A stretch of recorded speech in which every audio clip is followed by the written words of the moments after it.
1 Korintus bab 15. Aku menyatakan kepadamu, saudara-saudaraku, tentang Injil yang telah kusampaikan kepadamu, telah kamu terima dan pegang hingga sekarang. Melalui Injil itu kamu diselamatkan, jika kamu tetap berpegang kepada firman yang telah kusampaikan, dan imanmu bukan kosong semata-mata. Aku telah menyampaikan kepadamu hal-hal utama yang telah kuterima sendiri, bahwa Kristus telah mati untuk menebus dosa kita, sebagaimana tersurat dalam kitab suci, bahwa Dia telah dikuburkan dan telah dibangkitkan pada hari yang ketiga, sebagaimana tersurat dalam kitab suci, dan bahwa Dia telah memperlihatkan dirinya kepada Petrus, kemudian kepada 12 muridnya. Selepas itu, Dia memperlihatkan dirinya kepada saudara-saudara kita, lebih daripada 500 orang pada satu masa. Kebanyakan mereka masih hidup dan ada yang sudah meninggal dunia. Seterusnya Dia memperlihatkan dirinya kepada Yakobus, kemudian kepada semua rasulnya. Akhir sekali Dia telah memperlihatkan dirinya kepadaku, yang seperti bayi yang dilahirkan sebelum masa. Karena akulah yang paling rendah antara rasul, malah aku tidak layak disebut rasul, karena aku telah menganiaya jemaah Allah. Tetapi dengan kasih kurnia Allah, aku telah menjadi seperti diriku sekarang.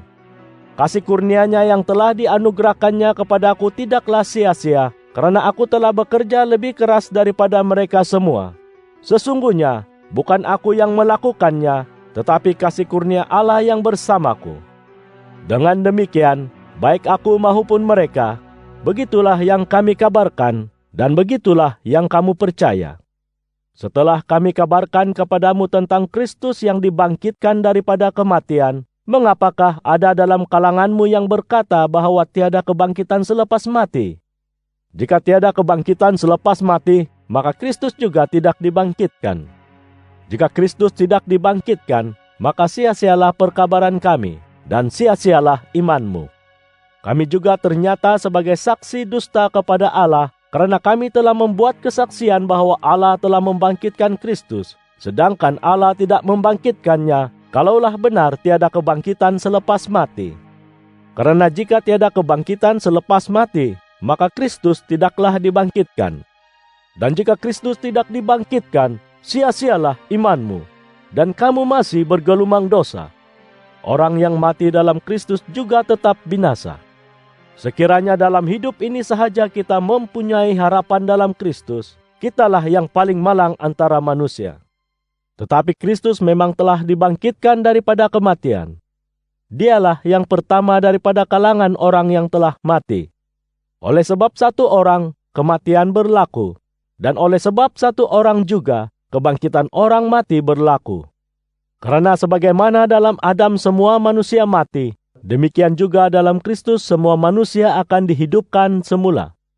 Masing-masing mengikut aturannya. Pertama Kristus, kemudian mereka yang telah menjadi miliknya pada saat kedatangannya kelak. Selepas itu datanglah pengakhiran, ketika Dia menyerahkan kerajaan kepada Allah Bapa, ketika Dia melenyapkan semua pemerintahan, semua kewibawaan dan semua kekuasaan. Karena Dia harus memerintah, sehingga semua musuh telah diletakkannya di bawah kakinya. Musuh terakhir yang akan dilenyapkan ialah maut. Segala sesuatu telah ditaklukkan oleh Allah di bawah kaki Kristus.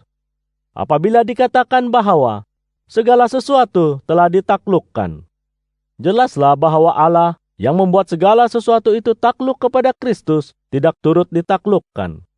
Oleh itu, setelah segala sesuatu ditaklukkan kepada Kristus, Dia sebagai anak akan menaklukkan dirinya juga kepada Allah, maka Allah menjadi segala-galanya dalam semua perkara. Apakah akan dilakukan oleh mereka yang telah dibaptiskan bagi pihak orang mati? Sekiranya orang mati tidak dibangkitkan, mengapa orang dibaptiskan untuk orang mati? Begitu juga kami, mengapa sepanjang masa kami rela menghadapi bahaya? Setiap hari aku menghadapi kematian. Aku mengakui ini, saudara-saudaraku, demi kebanggaanku denganmu yang kumiliki dalam Kristus Yesus, Tuhan kita. Jika menurut pertimbangan manusia, apa faedahnya bagiku berjuang seperti dengan binatang buas di Efesus? Juga, sekiranya orang mati tidak dibangkitkan, marilah kita makan dan minum, karena esok kita mati. Jangan kamu biarkan dirimu disesatkan orang. Kebiasaan yang baik musnah karena pergaulan yang buruk. Insaflah sepenuhnya dan jangan berbuat dosa lagi, karena dalam kalanganmu ada sebilangan yang tidak mengenal Allah. Aku berkata demikian supaya kamu berasa malu. Mungkin ada yang menyoal, bagaimana caranya orang mati dibangkitkan? Dengan tubuh yang bagaimanakah mereka akan hidup? Hai orang yang tidak berakal, sesuatu yang kamu semaikan tidak mungkin tumbuh jika tidak mati terlebih dahulu. Tambahan pula, yang kamu semaikan bukanlah seluruh tubuh tanaman, tetapi bijinya sahaja. Contohnya biji gandum atau biji-bijiran lain. Tetapi kemudian Allah memberikan biji itu suatu tubuh menurut kehendaknya. Setiap biji mempunyai tubuhnya yang tersendiri. Semua yang bernyawa tidak serupa. Rupa manusia berbeza dengan rupa binatang. Rupa burung berlainan dengan rupa ikan. Ada benda di langit dan ada benda di bumi. Kemuliaan benda di langit berbeza dengan kemuliaan benda di bumi. Kemuliaan matahari berbeza dengan kemuliaan bulan, dan berlainan pula dengan kemuliaan bintang-bintang. Manakala kemuliaan bintang-bintang berbeza antara satu sama lain. Demikianlah dengan kebangkitan orang mati, tubuh disemaikan dalam kebinasaan dan dibangkitkan dalam ketidakbinasaan. Disemaikan dalam kehinaan, dibangkitkan dalam kemuliaan. Disemaikan dalam kelemahan, dibangkitkan dalam kekuatan. Disemaikan dalam tubuh jasmani, dibangkitkan dalam tubuh rohani. Jika ada tubuh jasmani, maka adalah juga tubuh rohani.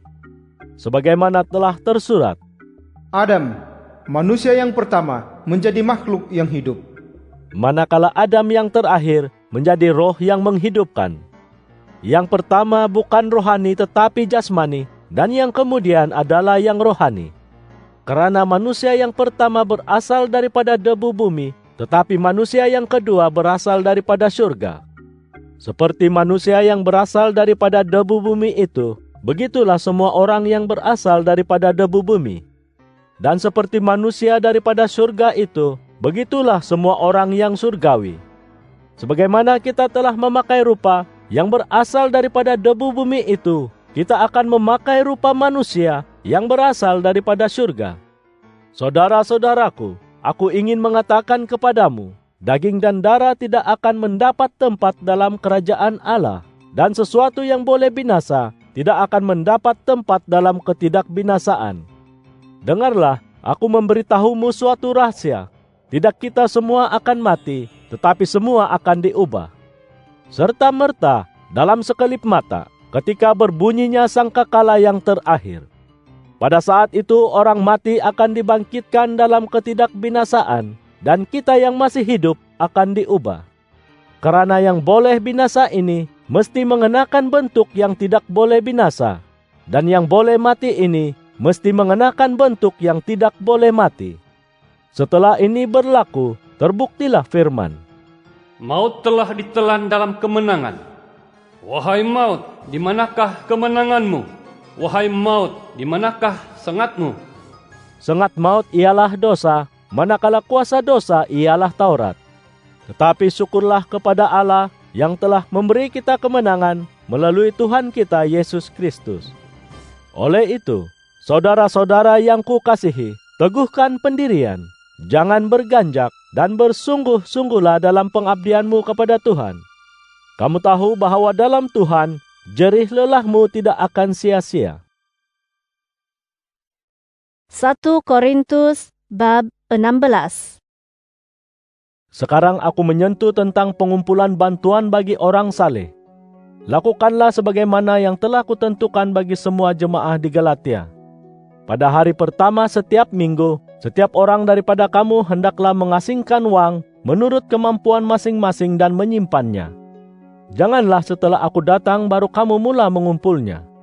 Setelah aku tiba, aku akan menghantar sesiapa yang kamu anggap sesuai untuk membawa pemberianmu itu bersama surat ke Yerusalem. Sekiranya aku perlu pergi juga, mereka akan pergi bersamaku. Aku akan datang ke tempatmu selepas Makedonia, karena aku akan datang melalui Makedonia. Mungkin aku akan tinggal beberapa waktu denganmu, malah mungkin sepanjang musim dingin. Kemudian kamu boleh menolongku meneruskan perjalanan. Kali ini aku tidak mahu singgah sahaja. Aku berharap akan dapat tinggal agak lama denganmu jika diizinkan Tuhan. Namun demikian, aku akan tetap berada di Efesus sampai hari Pentakosta, karena pintu untuk melakukan pekerjaan besar telah terbuka luas bagiku, walaupun ramai orang yang menentang. Jika Timotius datang ke tempatmu, jangan biarkan dia berasa takut tinggal dalam kalanganmu, karena dia juga melakukan pekerjaan untuk Tuhan sama sepertiku. Oleh itu, jangan sesiapa memandang ringan kepadanya. Setiap orang hendaklah menolongnya, supaya dia dapat meneruskan perjalanan dengan sejahtera dan datang menemuiku, karena aku dan beberapa orang saudara lain menunggu kedatangannya. Tentang saudara kita Apolos, aku telah mendesaknya mengunjungimu bersama saudara-saudara yang lain, tetapi dia enggan pergi sekarang ini. Jika ada kesempatan, dia akan datang juga. Berhati-hatilah, berdiri teguh dalam iman, sentiasa berani dan gigih. Lakukan segala-galanya dalam kasih. Saudara-saudaraku, ada satu permintaanku kepadamu. Kamu sedia maklum bahwa Stefanus sekeluarga merupakan hasil pertama pelayananku di Akaya, dan mereka telah bertekad untuk mengabdikan diri kepada orang saleh. Aku meminta supaya kamu tunduk kepada orang yang demikian, dan kepada semua yang turut berusaha dengan kami. Aku gembira bahwa Stefanus, Fortunatus, dan Akaikus telah datang, karena apa-apa kekuranganku telah dilengkapkan oleh mereka.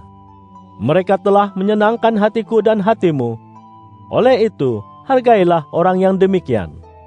Jemaah-jemaah di Asia berkirim salam kepadamu. Aquila dan Priscilla, serta jemaah di rumah mereka, berkirim salam mesra kepadamu dalam Tuhan. Semua saudara seiman juga berkirim salam kepadamu. Bersalamanlah dengan ciuman suci.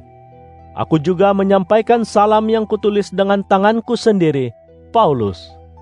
Jika ada yang tidak mengasihi Tuhan, terkutuklah dia. Ya Tuhan, datanglah segera. Kasih kurnia Tuhan Yesus Kristus menyertaimu. Kasihku menyertai kamu semua dalam Kristus Yesus. Amin.